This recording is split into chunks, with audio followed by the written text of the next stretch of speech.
between you and Biggie was like, who rules the nigga kingdom and shit, basically. You know what I'm saying? I was like, this is like a fucking election. It's an election. It is and that. shit. You know what I'm saying? Me and Biggie's situation is smaller than that. Me and Biggie's situation is like some mob shit. Like they're the boss. Right, when I was in jail, Bad Boy, Puffy was the crown fucking Don.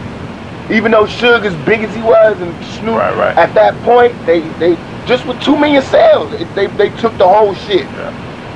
Because Suge had Snoop to worry about with the trial. He couldn't be out there. That's what you're supposed to do. Right. Into Tupac, a young cat.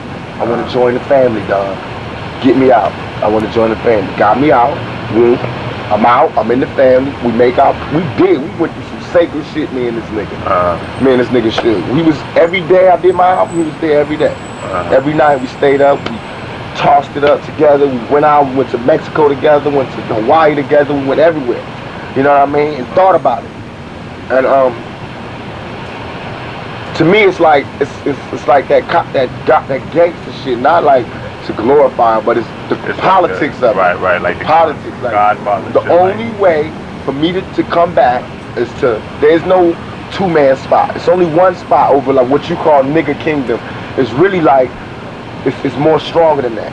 It's like once I hit you up with the words, you'll never think that again. It is the nigga kingdom on a basic level, but deeper than that, it's the power of black people. This is where our power lies. That's what as far as fashion, it's the young niggas. As far as the words, slang, the movies, what's hot, it's the young niggas. Yeah. We control that.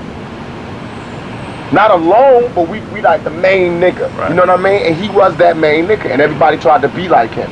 And nobody was successful unless they came from his camp or they was down with him. And that's how my shit is. Now that I'm the boss, and if I'm not, and if I'm not a good person, then it won't last long. Somebody will be able to overthrow me. But I feel like my flaws and my shit, Yeah. But I feel like only way for that to happen is for a fan of me to do that. A fan of me. You know what I mean? Because I was a fan of KRS-One, LL, all them niggas rocking. That's why even if they came out dissing me, I could destroy them. I've mastered their styles. They could keep writing new shit, but I've mastered their styles, like the 5 Deadly Venoms. They had the 5 Deadly Venoms, right? And the teacher made one more nigga that knew all their styles. So all he had to do was get next to a nigga like that, and he could destroy it. All I need is a nigga from New York. Get on track with him. I had the dopest East Coast shit in the fucking world. I mastered that shit. Cause East Coast niggas love real shit like West Coast niggas love real shit. Mastered that. All I gotta do is get deep into the drums. You know what I mean? And get deep into the science of the 5 boroughs, cause that's what that is. But when you get to the science of the 5 boroughs, that's so small. I hate going to there. I hate going there. And I don't think that New York should let me go there. I could give you a group that could go there. I'll rap on their shit. Let them go there. But the 5 boroughs is not how we gonna take over a nation. How we gonna have a nation. And that's what I feel. I know the 5 boroughs inside, and I know the science. I know everything, the history, everything. You know what I mean? But I know the world history too, and that shit is small. It's dope. It's like a cool ass hometown, but you gotta grow. And that's what it's about. The fact is, most of the motherfuckers living the West Side, you know what I'm saying, living that lifestyle. That's the majority, and it's just like that. That's what this is. It's like 90%. 90%, and this is 10%. That's why I knew this. I knew this when I moved from New York. That was my first lesson, was to know that I can't keep screaming, I'm from New York, I'm from New York. You can't do that. You learned that lesson quick. I learned it quick, because New York is where everybody come to. There is no New York. Niggas from New York is from the West Side. They're from down south. They all migrated to New York, had kids, and that's what happened. That's why New York has the most style, because it's like a gumbo pot of all these different niggas. Like Southern niggas with shoes and niggas, you know what I mean? That's where the style comes from. But that's it. It's a little thing. And Biggie was the don of that. Now, I took over his kingdom. Not took it over, but it's still niggas in New York bumping my shit. Ain't like my record ain't selling in New York. And without New York, I outsold it. You know what I mean? It's like a politician's race. If I lost New York, I won the other 49 states. And that makes me in control. Now I'm the new president for the next 4 years. Crucial Conflict could go 5 times platinum, but nobody's gonna let them sign no bills. You know what I mean? They can't make no hip hop laws. You know what I mean? Like how we did it. How we make it. Like how I plan to make it. I plan to make it where niggas don't have to dress in Versace. But you don't have to dress in khakis neither. Right. My niggas, some of them niggas dress, you know what I mean, thugged out. Some dress khakied out, and some dress like me. I'm 25, so I can't be khakied out. That any nigga you see out there khakied out, as old as he is, like, you know what I mean? I don't care if you put it out there or not, but I just don't like I dig Ice Cube. I looked up to him. But because I looked up to him and I studied his style, mastered his shit, I know what he's doing is wrong. His shit ain't selling, so now he's going on the war shit, and he's using us as the gas. He just dropped some shit called Bad Am. And if you listen to it, you can see he hit him up and was like, oh, that's how it's supposed to be. Why he wasn't making him Bad Am when I was in jail? That's what I mean, that's wrong. See, now that's wrong. And I'm not gonna let that happen, because then that would make me obsolete. If I let him come back and you can't have this. You know what I mean? I'm not doing that. And De La Soul and all these niggas, I won't let them do that. Like Melly Mel and them true pioneers. They diss me. If they diss me, I would have dissed them. But they came to the studio. Every time I see them niggas, I bow down respectfully. Not bow down to them as men or as performers, but as elders. Like, that's like if you see any old mob nigga coming. You know what I mean? Get that nigga a table before you give me a table. Let him in before you let me in. Because I do know I'm the Don now.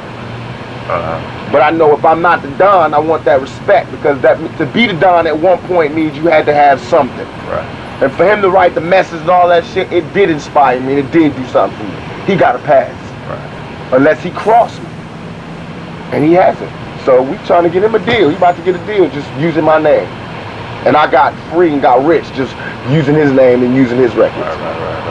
I did the same thing to Nas, homie. I swear to God, I seen this nigga Nas at the House of Blues. I caught him out of pocket and everything. I was deep with my niggas. I know he didn't have no guns. We could have rushed him right there.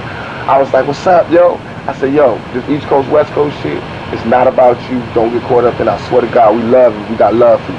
And I saw Wu-Tang, I saw Method Man, and like a couple months earlier, one of their niggas had got, he was in our club, 662, and somebody snatched his chain, you know, put hands on him. We got the chain back and found the niggas that did it. That's love. And I went to Method Man like, yo, we handled that, me and shit, want to talk to you. That was never our orders, no, that wasn't supposed to go down. We got the niggas that did it, we got the shit. Whenever, that's just me. You know what I mean? That's how we are. This nigga Nas went back home and started talking that fake thug and dropping little Jews and his shit. And that's wrong. Because you should have said that to me when I was right there. He knew his album said all this shit. And the nigga was like, don't do that. That means you're a punk. You know what I mean? I won't hug a nigga I don't like. That's why I'm telling you now, when I see Biggie, it's not going to be like we're going to attack him every time. I might be in a good mood, and I might not want to be going. This shit is so minor. This is not about me and Biggie. Everybody keep talking about it. Y'all making this nigga bigger than he is. Do you hear me fucking talking about this? This is a major plan, a major strategy. That was the impetus or the starter or the generator that kicked it off. They happen to be the regime before me. Just like Republicans hate Carter or whatever, now the Republicans is like, we can't wait for Bush to come back, you know? Just like now I'm in power, everybody that love Biggie, they all like, I can't wait for Biggie to come back, or somebody like that, or Nas. That's why they root for them. They rooting for they people. And when I was gone, that's why all my niggas was like, we can't wait for them to come, and that's why they rushed the polls. They wanted a new regime. And my regime includes the East Coast. It includes the West Coast. It brings money. It's economics. You know what I mean? I study this shit. Yeah, I'm bringing money to New York by signing groups, by Death Row East. That's bringing money, economics, that's sales. I'm bringing the bridge through this motherfucker. I want to start an athletic team where all the rappers sponsor a team. You know what I mean? I'm bringing the community involved, giving money back to the community. We got Mother's Day, Thanksgiving, and Christmas so far, Death Row. We've been doing that we're going to do it every year. Clothing, feeding, come on, that's the welfare right there. We are the best choice for this fucking, to the millennium. That's some ill shit, man. I'm telling you. And I'm the only one in it like that. This nigga Biggie still talking about fucking Godfather. That's why I said to Nas when I did some of my record, you watch too many fucking movies. No, who's gonna fucking follow you? These niggas talking about Al Pacino. They getting their Italians mixed up. They like Al Pacino, Luciano. That show you what type of niggas you dealing with. Only thing they like is the sound of an Italian nigga's name. The Italians I speak about, we're really truly great men. And I find any great man, black or white, I'm gonna study him, learn it, so he can't be great to me no more. Like Machiavelli. And that's why I don't say, my name's not Machiavelli, my name is Machiavelli. I took it. That's mine. He gave me that. You know what I mean? I took that. Just like, and I don't feel no guilt. That motherfucker, all these motherfuckers stole from us forever. I'm taking back what's mine. It's just that they recorded it when he said it. It's probably something he took from us that they didn't let us record. So there's no shame. You know what I mean? Like Otis Redding, the Rolling Stones. No doubt, no doubt. And I feel like I'm not on like people bashing like they are like on some. Why is niggas into this Italian mob shit? It's not about Italians to me, but I'm about studying people. I study the CIA, America. I hate America as for what we did, but I love us for being strong. You got to do that. So what? We don't got a good image. We the strongest motherfucking nation. That's me. That's me right fucking there. You know what I mean? I don't give a fuck if y'all don't like me. I got the bombs. Can't nobody touch me. Won't nobody rush me. Something we doing right. That's that capitalism shit. Because you can feed your kids with that thought. All that other shit, you can't feed your kids with that. If you can't feed your kids, you can't have a nation. So that's what's more important now, to me, is to take the discipline, the seriousness, and the bond that the mob has, to take the enthusiasm, the morals, the principles that the Black Panthers had, and the strength that the Black Panthers had, to take the camaraderie and go all out, we'll die for you. All of us as a team that the police have, to take the nation is first attitude, whatever we got to do to be number one, that United States take, and that's what makes me unstoppable. And take that nigga attitude that makes me look at all of that shit, study and learn it, take the young African American to have the talent to exhibit it, you know what I mean? And take the businessman, take the president, to take the philosopher to be able to break it down into an actual philosophy. And that's what Illuminati is. But it's up to you to bring it to the people, or else we're going to have an East Coast, West Coast war, because I'm not bowing down. I'm not going to say, you know, everything I did was righteous by the rules of war. You know what I mean? And they got to recognize that. But it's really like right now, it's not New York, because New York got love. It's the writers, the radio people are using this as some way. They don't know what to talk about. Right. So that's what it's, and just like you sat down and thought about that nigga shit, you can sit down and think of how you could make people see it as clear as it is. Just like we on the same level. You look at things and then you figure out how it's like a big plan to it. You know, it got to be a big plan if this shit is happening. Like you were saying about me and Biggie being like politicians. That's how I looked at it. Like, wait a minute, this shit is. I look at the rap game like how it is. Like every couple months, a whole new it's a whole new genre. They'll say like they got a whole bunch of writers talking about gangster rap is dead. Those are the ones that don't like gangster rap. That's like the writers that don't like Republicans. So they do that thing. They spin. You know what I mean? And then there's other ones that are like, Tupac dropped the best, you know, boom, those are the ones that love it. Those are the radio people that love it, you know what I mean? And our job basically is not to, I don't want to see them dead, because by the other side being who the other side is, that makes me the best man.